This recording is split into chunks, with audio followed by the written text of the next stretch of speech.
বিকাশ অ্যাকাউন্টের pin number ভুলে গেলে এখন আপনি আপনার মোবাইল ফোন থেকে খুব সহজেই সেই পিন নাম্বারটিকে আবার পুনরায় নতুন করে রিসেট করতে পারবেন। কিভাবে করতে পারবেন বিস্তারিত সবকিছু আজকের ভিডিওতে থাকছে। সো ভিডিওটা মনোযোগ সহকারে দেখুন। অনেক সময় আপনাদের পিন নাম্বার ভুল দেওয়ার কারণে বা বিভিন্ন কারণেই হয়তোবা আপনার বিকাশ অ্যাকাউন্টের পিন নাম্বার ভুলে গেছেন। জাস্ট আজকের ভিডিওটা দেখে আপনি কিন্তু পিন নাম্বার খুব সহজেই নতুন করে সেট করে নিতে পারবেন। সো এর জন্য সর্বপ্রথমেই আপনার ডায়াল প্যাডে আসতে হবে মোবাইলের। ডায়াল প্যাডে আসার পর আপনাকে ডায়াল করতে হবে *247# লিখে। এরপর আপনার যে সিমে বিকাশ অ্যাকাউন্ট রয়েছে সেই সিমটিকে সিলেক্ট করতে হবে। এর পরবর্তীতে আপনাদের সামনে ঠিক এরকম একটা ইন্টারফেস চলে আসবে। দেন এখান থেকে আপনারা লাস্টেই দেখতে পাচ্ছেন একবারে সবচেয়ে নিচনে একটা অপশন রয়েছে রিসেট পিন নামে। এই অপশনটা রয়েছে মূলত 10 নাম্বারে, যার কারণে আমরা এখানে লিখব 10। সো এখানে 10 নাম্বার লিখে দেওয়ার পর সেন্ড যে অপশন রয়েছে এটাতে ক্লিক করব। এরপর এখানে আপনার যে বিকাশ অ্যাকাউন্ট রয়েছে, বিকাশ অ্যাকাউন্ট যে এনআইডি কার্ডের মাধ্যমে রেজিস্ট্রেশন করেছিলেন সেই এনআইডি কার্ডের নাম্বারটা আপনাদেরকে এখানে মূলত দিতে হবে। সো আমার যে এনআইডি কার্ডের নাম্বার রয়েছে সেটা আমি এখানে দিয়ে দিচ্ছি।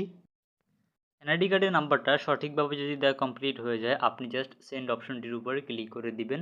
আপনার অবশ্যই এনআইডি কার্ডের নাম্বারটা এখানে দিয়ে দিবেন। এনআইডি কার্ডের নাম্বার দেওয়া হয়ে গেলে এখানে আপনাদেরকে enter the 4 digit of your birth years, অর্থাৎ আপনার যে জন্ম সাল রয়েছে এই জন্ম সালের লাস্ট 4টা ডিজিট এখানে দিতে হবে। সো আমার জন্ম সালের লাস্ট 4টা ডিজিট আমি এখানে দিয়ে দিতেছি। জন্ম সালের লাস্ট 4টা ডিজিট দেওয়া হয়ে গেলে সেন্ড অপশনটির উপরে আবারও ক্লিক করব। এই অপশনটির উপরে ক্লিক করে দেওয়ার পর আপনাদের সামনে ঠিক এরকম একটা ইন্টারফেস চলে আসবে। এখানে বলা রয়েছে select one from last 10 outgoing transaction in 30 days. 30 দিনের ভিতরে ট্রানজাকশন করে থাকলে এখানে ট্রানজাকশনটা দিয়ে দিবেন। কোনো ট্রানজাকশন করে না থাকেন সেই ক্ষেত্রে এখান থেকে 7 সিলেক্ট করতে হবে। আমি এখান থেকে 7 সিলেক্ট করলাম, এরপর সেন্ড অপশনে ক্লিক করলাম। 7 সিলেক্ট করে সেন্ড অপশনে ক্লিক করলে আপনাদের সামনে ঠিক এরকম ইন্টারফেস দেখাবে। Thank you for initializing your pin reset request, please wait for a confirmation SMS। যদি আপনি এখানে আপনার এনআইডি কার্ডের নাম্বার সঠিকভাবে দিয়ে থাকেন সো তাহলে অবশ্যই আপনার এই মোবাইলের বিকাশে পিন নাম্বারটি রিসেট করে SMS পাঠানো হবে। সো জাস্ট ওকে ক্লিক করব। এরপর আমরা এখানে কিছুক্ষণ অপেক্ষা করব, তারপর দেখতে পাবো আমাদের মোবাইলে একটি SMS চলে আসবে। সেই SMS-এ আমাদেরকে একটি টেম্পোরারি পিন দেওয়া হবে, যে পিনটি ব্যবহার করে আমরা নতুন করে পিন সেট করতে পারবো। সো দেখতে পাচ্ছেন আমাদের বিকাশ অ্যাকাউন্টে কিন্তু একটি SMS পাঠানো হয়েছে। এখানে দেখতে পাচ্ছেন মোবাইলে, এখানে আমাদের যে পিন নাম্বারটি দেওয়া রয়েছে টেম্পোরারি পিন নাম্বার, এই পিন নাম্বারটি মূলত আমরা এখন সেট করব। সো পিন নাম্বার এখন টেম্পোরারি এই পিন নাম্বারটিকে চেঞ্জ করার জন্য আমরা এখানে এই পিন নাম্বারটিকে মনে রাখবো। এই পিন নাম্বারটা হচ্ছে 15 461, এটা মনে রাখবো। দেন এখান থেকে আবার ডায়াল প্যাডে চলে যাব পিন নাম্বার সেট করার জন্য। সেখান থেকে ডায়াল করবো *247#। এখানে ডায়াল করার পরে আমরা এখানে দেখতে পাবো এখানে নতুন অপশন চলে আসবে। এই অপশনে ঢুকে আমরা এখান থেকে পিন সেট করব। সো এরকম অপশন দেখতে পাবেন 247# ডায়াল করার পরে। এরপর এখান থেকে এক সিলেক্ট করতে হবে। এক সিলেক্ট করে এখানে আপনি একটা অপশনই দেখতে পাবেন। এরপর আবারও এক সিলেক্ট করতে হবে, চেঞ্জ পিন অপশন রয়েছে এটাতে ক্লিক করতে হবে।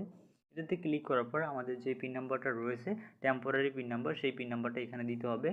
টেম্পোরারি পিন নাম্বারটা হচ্ছে 15 461। সো আমাদের এই পিন নাম্বারটা আমরা এখানে দিয়ে দিব 15 461 দিয়ে দিলাম। দেন এখান থেকে সেন্ড অপশনে আবার ক্লিক করব। এরপর আমরা নতুন করে এখানে 4 ডিজিটের একটা পিন নাম্বার দিব, অবশ্যই 5 ডিজিটের দিতে হবে পিন নাম্বারটা। সো আমি এখান থেকে 5 ডিজিটের একটা পিন নাম্বার দিয়ে দিলাম। এই পিন নাম্বারটা দেওয়া হয়ে গেলে আমরা এখান থেকে সেন্ড অপশনটির উপরে ক্লিক করব। সো দেখতে পাচ্ছেন আমাদের মোবাইলের পিন নাম্বারটি কিন্তু চেঞ্জ হয়ে গেছে। এখন আমরা চাইলে এই পিন নাম্বার ব্যবহার করে বিকাশ অ্যাকাউন্টে লেনদেন করতে পারবো। সো ঠিক এই প্রসেসটাকে ব্যবহার করে আপনারা কিন্তু আপনাদের বিকাশ অ্যাকাউন্টের পিন নাম্বারটাকে নতুন করে রিসেট করে নিতে পারবেন। সো আশা করছি আজকের ভিডিওটা দেখে আপনারা খুব সহজে আপনার বিকাশ অ্যাকাউন্টের পিন নাম্বার রিসেট করতে পারবেন।